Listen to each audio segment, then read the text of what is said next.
Lanayru, a vast and watery region, home of the Zora and a significant cut of the map running along the east coast. The sheer size of this region is perhaps the most considerable portion of Hyrule I've yet attempted to cover in a single video. Between both games, we're primarily dealing with 5 towers, but will occasionally dip into a few other regions. Breath of the Wild takes the Lanayru and Hitano-Shika towers, while Tears of the Kingdom takes the Upland Zorana, Hazard Slope, and Mount Lanayru Skyview towers. The way it works is that the Lanayru and Upland Zorana towers cover the Zora's domain general area and are relatively close to each other's would-be location. Then the Hitano and Mount Lanayru towers cover the Mount Lanayru general area and are far apart. So far apart we won't even be exploring the Hitano tower's exact location in this video because it's better suited for the Necluda regional comparison. In Tears, the Sasra Slope Tower connects these two regions. Our journey through the Lanayru region will start just south of Mount Lanayru, work our way up, hit the wetlands, tour around Zora's domain, and finish along the coast, including the string of islands. This carefully planned route will hopefully ensure we don't miss any of the region's unique features and changes, but in the interest of creating an interesting video, I'm trying to keep anything not particularly noteworthy out of the script. So I want to mention all significant landmarks, but if I don't talk about something in one game, it's likely because there was nothing to mention. Then it's better to simply move on rather than continuously saying, in the other game, there's nothing here, and so on. So with that said, let's get going. At the base of Mount Lanayru to the southeast, all near one another but not found in the exact same location, we have the Tano Oa Shrine in Breath of the Wild behind some bombable rock. This opening has since been repaired and sealed back up with regular rock, so we can no longer get inside. But if we go up on top to stand above where the old shrine once was, there's now a fallen skyrock, some ice fruit plants, and a couple Zonai rockets. We also find the Jacqueus Shrine in Tears of the Kingdom, as well as the Walnut Mountain cave entry, which has the barbarian leg wraps inside and tunnels through all the way to East Necluda, near Hitano Village. It's odd they put a cave right here, but didn't reuse the entry to the Sheikah Shrine, which required you to blow away some rock anyway. Whatever. Heading west of here, on our way towards the Peak of Awakening, we come across a double Korok spot on the Nirvana Plateau. In Breath of the Wild, you must match the apple trees, and in Tears of the Kingdom, you fill in the missing rock to form a crescent pattern. A little farther west, actually at the very peak of the Peak of Awakening, we find another double Korok spot, where in Breath of the Wild there was a small rock to lift, and in Tears of the Kingdom, you gotta uncork the blockage where it's stuck. Now we can continue slightly west down into the Lanayru Promenade. Through a hidden passage where we find the Dao Ne Shrine in Breath of the Wild, there is now the Lanayru Road South Cave. The floor is broken out a bit at the entry, and there's now a track leading to where the shrine was. The track is a guide for a hidden glider where some ore deposits used to be, and some bombable rock leading to a few rooms where we find more Zonai supplies, a Zonite shield, and a bubble frog. This is also where the crystal is hidden that needs to be taken across the way using that glider. On the other side of this reservoir is the O-Ogum Shrine. It's nestled in a section of wall that's totally closed off in Breath of the Wild. Up on the hillside around this area, in a spot known as Philean Highlands, there was a Hinox in Breath of the Wild in this section of trees. One of my favorite types of changes I've found while doing this series, instead of a Hinox, there's now a Stalnox in the exact spot, suggesting the Hinox Link killed during Breath of the Wild skeleton is still there, and it gets reanimated by the Demon King's power. Pretty cool. And heading back towards the east end of the Lanayru Promenade, near the east gate, there's still a blue moblin on patrol. Dropping down below, we now find an entry to the Lanayru Road East Cave, which runs deep, and at its center we find the Jogu Shrine. This cave exits by Lanayru Bay, which we'll get to in a little bit. In Breath of the Wild, back up on the path of the promenade is the trigger zone for memory number 15, the Return of Calamity, the one where Ganon awakens after Zelda and the team come down from the Spring of Wisdom trying to awaken her powers. Crossing through the East Gate, you'd be met with a Lionel in Breath of the Wild, but instead of that, in Tears of the Kingdom, there's now a small enemy camp off to the side and up to 3 gloom spawns hanging out, although only one will typically spawn at any given visit. And slightly south of here, on the south side of Purifier Lake, was a Hinox, where now a Korok block puzzle sits. Heading east through the Nadra Snowfield in Tears of the Kingdom, we find the Zakusu Shrine after completing the High Spring and the Light Ring Shrine quest. Also found around here is the Nadra Snowfield Chasm. This is the one that Nadra the dragon emerges from along her path to go around the half where she circles along the surface. There used to be a Korok circling around marking this area. From here we can head all the way up to the top of Mount Lanayru, where we find the Mount Lanayru Skyview Tower in Tears of the Kingdom. At the very peak in Breath of the Wild, there was no tower, but this is where we would fight to help Nadra break the spell of malice that was corrupting her towards the beginning of the game. And heading back down the other side of the mountain, we immediately come across the Spring of Wisdom, the sacred place where Zelda went to pray the day calamity struck, as we just saw in the memory. In here, in Breath of the Wild, is the Jatan Sami Shrine, which is now blocked off by rock and ice. So continuing all the way down the northeast side of the mountain, across some water, to the tip of Tarm Point, we now find the entry of the Tarm Point Cave, which leads deep inside to the Yomizu Shrine. More or less right near where the cave opening was in these ruins used to be 2 treasure chests, each with a gold rupee inside, making for a quick and easy 600 bucks, although there was a blue Lionel lurking nearby. North of here, inside a big stone archway, there's a double Korok spot. In Breath of the Wild, you pop the balloon, and in Tears of the Kingdom, you ascend through the stump in the ceiling of the pass where the balloon once was, except now there's an electric light in here as well. And then even further north of here, across the Talus Plateau, there's a dragon tear glyph memory to unlock, the Sage's Vow memory number 9, the one where Rauru gives the 4 main sages their secret stones in the back of the Forgotten Temple, and they all make a pact to serve him in battle against the Demon King. West of here, on a small island of the Horon Lagoon, was the Sheikah Shea Yoda Shrine after completing the Master of the Wind Shrine quest. In the spot where you'd start the quest with Koss, there's now a Hylian named Benny fighting a bokoblin. Then, where the pedestal you'd have to land on was, is where a Korok spawns if you fly through the Ring of Light circles. And we now find the entry to the Horon Lagoon cave where the exact spot of the shrine would appear. Making your way through this cave, inside you'll quickly find the rubber tights in the back behind some bombable rock. West of here, along the Abu Ridge, we find the Apogek Shrine in Tears of the Kingdom, along with Zonai Debris, where there's simply a big hardy radish in Breath of the Wild. And a bit south of here, on a tiny little island along the edge of Lanayru Bay, another double Korok spot. Just picking up the rock in Breath of the Wild, and following the flower trail in Tears of the Kingdom. Now we can go northwest of here towards the Rutala River, where in Breath of the Wild we find the Ruko Mag Shrine surrounded by a small maze of spiky sticks set up by enemies and guarded by Lizalfos. So it's interesting that in Tears of the Kingdom there's a triple stacked rock skull enemy fort marking the former location of this shrine.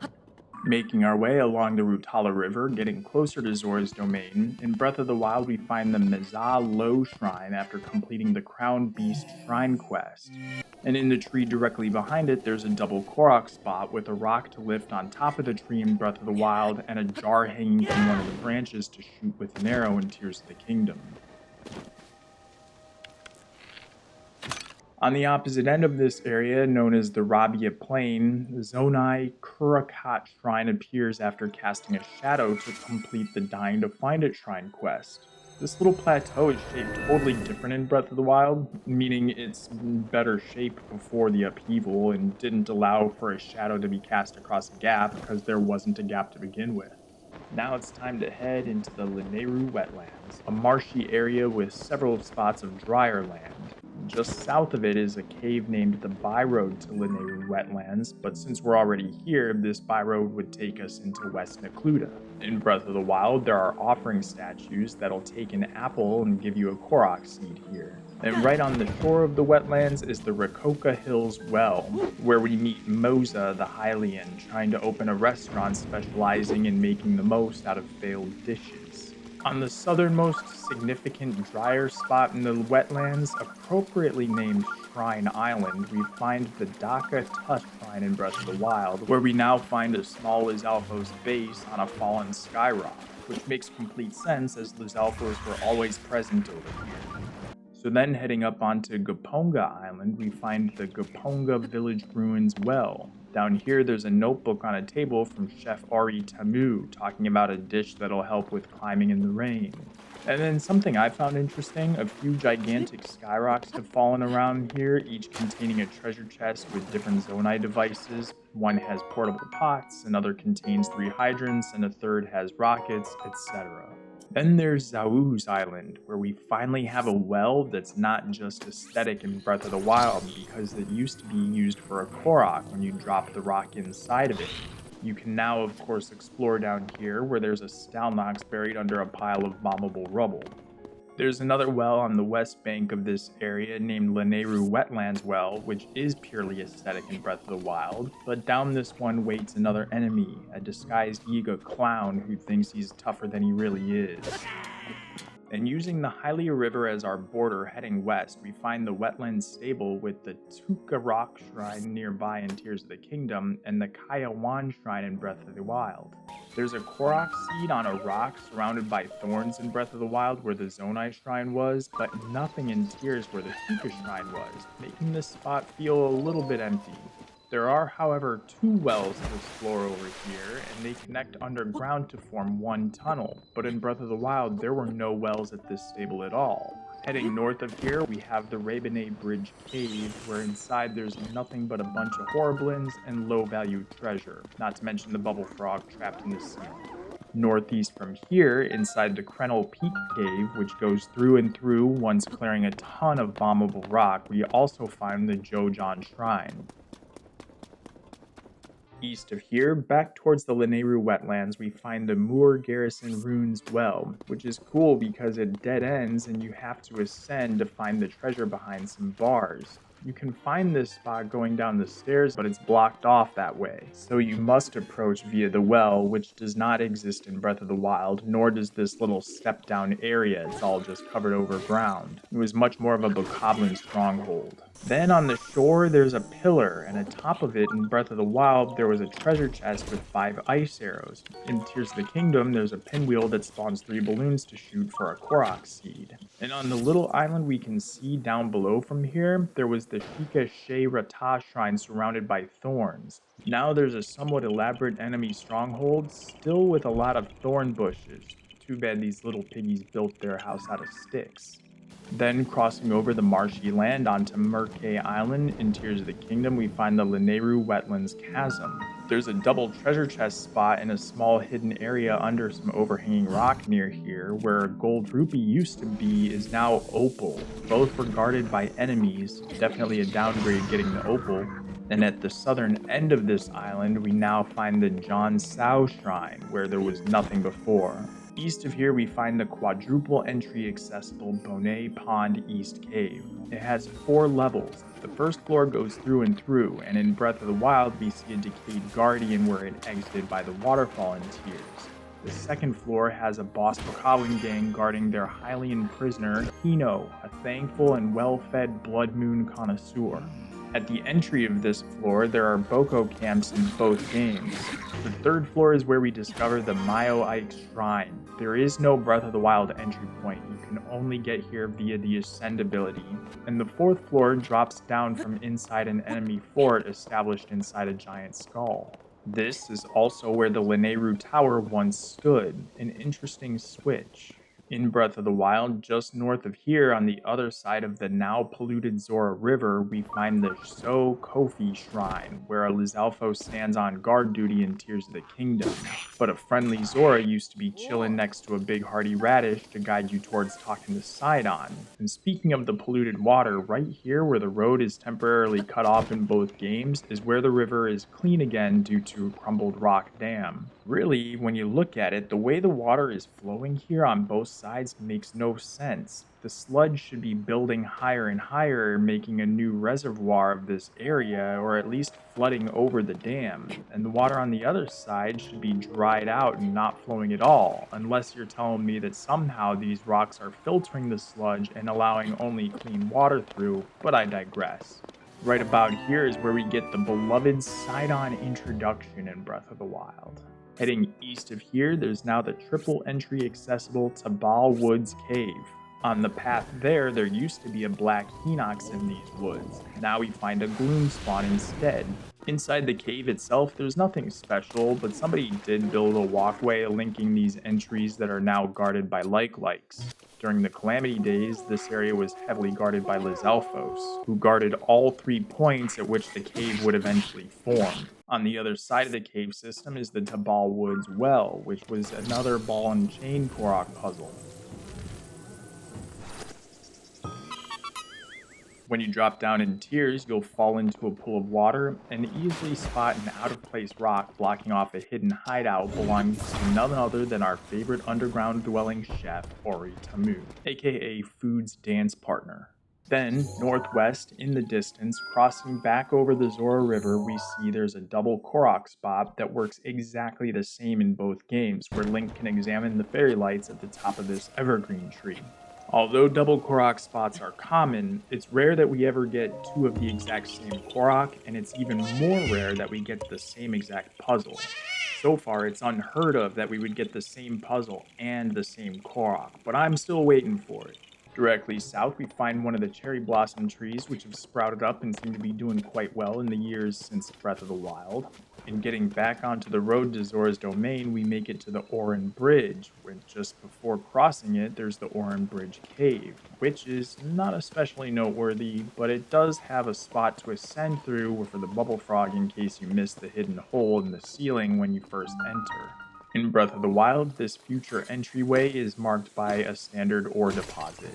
Now heading across the bridge in Breath of the Wild, the road would continue, but for some reason in Tears, this road has degraded and disappeared from the map.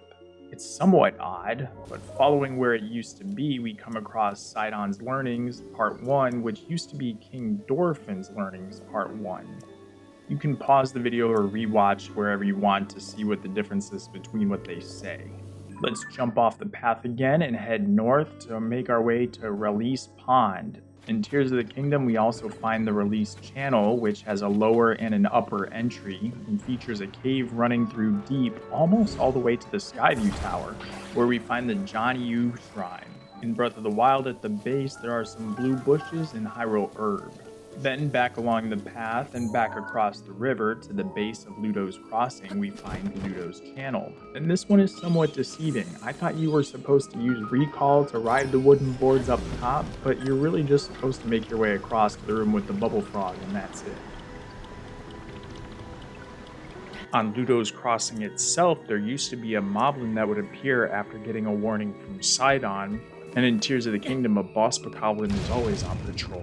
While we're in this area, we can head way up onto the nearest peak where there's a circular pond. In Breath of the Wild, we would get a DLC memory, number 3, for the champion Mipha's song.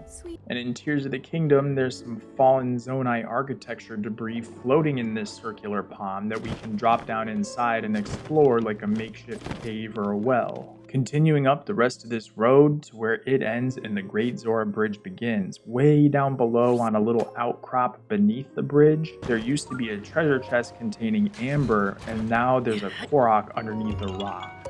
And so now finally heading into Zora's domain, the shrines are in entirely different spots here. The Ne Ez Yoma shrine is in the center of town, much more convenient in Breath of the Wild than the Mogawak shrine that you have to either climb a ladder or ascend to get to the main areas in Tears of the Kingdom. There's nothing in each other's spots between the games, which I never really gave much thought to while playing Breath of the Wild, but I did find surprising in Tears of the Kingdom. Like, this spot could have been used for something else so much more interesting, but instead they left an empty reminder of where the shrine used to be. Why? The statue in the center of town has changed to honor Link and Sidon on their mission to free Varuda. It used to be a statue honoring Mipha's memory, which we'll see what happened to that in a moment. But first, in Breath of the Wild, we get another memory here. Number 10, Mipha's Touch, where her and Link are having a moment. In this spot in Tears of the Kingdom is where we meet Sidon's wife. Heading into the king's room, King Dorphin is MIA when we first get here, and children are playing around doing impressions of him. Underneath the king's room, in the hot tub pool area or whatever, things are pretty much the same. It's more crowded, and this one Zora woman really looks like a grown-up Mipha. And we now have a chasm under Zora's domain, only accessible via the cave under Zora's domain, behind the waterfall in front of it. Going behind this waterfall in Breath of the Wild, there was a gold rupee inside of a chest under a pile of bombable rock. And behind a second waterfall inside of the cave is where you can find Vah Ruda's Divine Helm. To the west of the domain in Breath of the Wild sits the Dagak Peak Shrine, which only pops up once completing the ceremonial Song Shrine quest and the Vah Ruda Divine Beast main quest. In Tears, there's a rock to lift and some sludge. This rock wasn't in Breath of the Wild before you would get the shrine open, so it's just kind of funny that it's here now. And honestly, I'd rather see a single simple rock in any of the old shrine's locations than nothing at all. In Tears, northwest of Zora's domain, we find the Upland Zorana foothill cave with the entry guarded by a trio of Lizalfos. Inside, you make your way up to the Bubble Frog, and that's about it. Southwest of here, we find an entry to the Upland Zorana Summit Cave. Again, just a cave to traverse for a Bubble Frog. But then there's the Upland Zorana Byroad Cave south of here, and it does go through and through, but has a hidden detour leading to an interesting room filled with statues and building ruins. You can lift a gate to drain this room, and just to the right of the gate is another hidden passageway, and this one leads to the climbing boots. Exiting the Upland Zorana Byroad from the opposite end I entered from puts us at the Upland Zorana Mountainside Cave, right in front of us. Unless you're playing Breath of the Wild, then there's an enemy encampment here. Anyway, this is another one that goes through and through, and its only real purpose is to get yet another Bubble Frog gem. Heading east, up at the top of this peak is the Upland Zorana Skyview Tower. A pretty cool spot for a tower to be located, to be honest, that was only being used by wildlife in Breath of the Wild. Continuing northeast of the tower, directly north of Zora's domain, is Toto Lake, one of 3 spots where a perpetual stream of sludge is raining down from the water temple. And our old buddy Jahato the historian is found inside a blown out section of rock that's completely closed off in Breath of the Wild. Did I mention Jahato? We first meet him back in Breath of the Wild under the king's room in the hot tub area. He's sitting towards the back, and he's really friendly in that game. And him being up here in the Toto Lake area makes this a much more important location than it was in the first game. So anyway then, up in the mountainous region around and east of Zora's domain, behind the waterfall of Macau Lake, this is where we find the pristine sanctum where King Dorphin and his right-hand man are chilling. There is nothing behind this waterfall in Breath of the Wild, so maybe it's closer to the truth to say they're hiding out. There's also an exit in Lulu Lake if you have the Zora shirt from Sidon's wife, but I didn't have enough fish for her to repair it, so I could only look out the exit. But ascending up to the surface, we see there's no entry this way due to the waterfall. Then there's the Polymus Mountain Cave, slightly south of here and dropping down in elevation, because this is where the climber's bandana is hidden. You've got to work for it with all these slippery walls, so it's a good thing I had my hover bike. Coming back out on top, as we do, this leads us towards and around the area where we would fight the Lionel to get enough shock arrows to go against Vah Ruda in Breath of the Wild. It's one of the most altered areas on the entire map, at least as far as NPC-made changes go. Since the Lionel has been slayed, the Zora have built Mipha Court to pay homage to their fallen warrior. We will now find the Ihenna Shrine here, where a boulder used to lay. This is also where everyone's favorite Zora, Sidon, has been spending his time holding back the second sludge stream pouring into this area, which is important because this is the source of water flowing through Zora's domain. Mipha's statue is exactly where a giant evergreen once stood atop of Shatterback Point, and they've carved a waterway and built a staircase up to it. If you were to jump from Shatterback Point, you'd find yourself in the East Reservoir Lake, where Vah Ruda is hanging out making it rain. And I should note all the Sky Island debris that's fallen in here, and the third sludge stream, and the ancient Zora waterworks cave that becomes accessible while working towards gaining access to the water temple in Tears of the Kingdom. On the east side of this body of water is the Resivoir lakefront cavern, where we do the bubble frog thing and then ascend back up top. Northeast from here, atop Tarm Point, is another double Korok spot. In Breath of the Wild, you follow a flower trail to the top, and in Tears of the Kingdom, there's just a rock waiting to be lifted. Directly south is a big monster stronghold, like a real deal fort, and they've been holding Kino captive again. In Breath of the Wild, there were a couple of hardy radishes and silent princesses here, but in comparing and contrasting, I really started to get a feel of how some players would complain about the Hyrule in Breath of the Wild being too empty and open. I never really noticed it before this tour, and especially this spot here. We can head directly north, down in elevation, to the Ulria Grotto, where the first point of interest is the south cave entrance where a luminous Talus waits. In Breath of the Wild, we find a treasure chest here containing a silver rupee. Then, just a little north of here is the Kine Sheikah Shrine in Breath of the Wild. To access it, we must destroy some rock blocking the entrance in the side of the cliff. We see a skyrock in the side of the wall, but I think it's interesting that this is not where a cave or something was. Slightly southeast is the Ulria Grotto East Cave, which has a big hardy truffle and a blue hinox among other things. It goes through and comes out at the other side on the edge of the map on the east coast. There's not really anything here in Breath of the Wild, but I did run into some stall enemies, and I didn't test to see if they were random or static. Directly north of this entry/exit, we find the Gitananish Shrine in Tears of the Kingdom. So now we can venture out onto the islands from south to north, starting with the little unnamed one south of Davidi. There's a double Korok spot where, in Breath of the Wild, you blow up the rubble from the top of the peak and lift one small remaining rock, and in Tears of the Kingdom, where the rock was, is a platform that spawns another platform on Davidi you must paraglide over to. Other than that, on Davidi itself, there's nothing of significance, but it is fun to see Arakudos flying around with Lizalfos to replace the Guardian Skywatchers we see flying around some of these islands.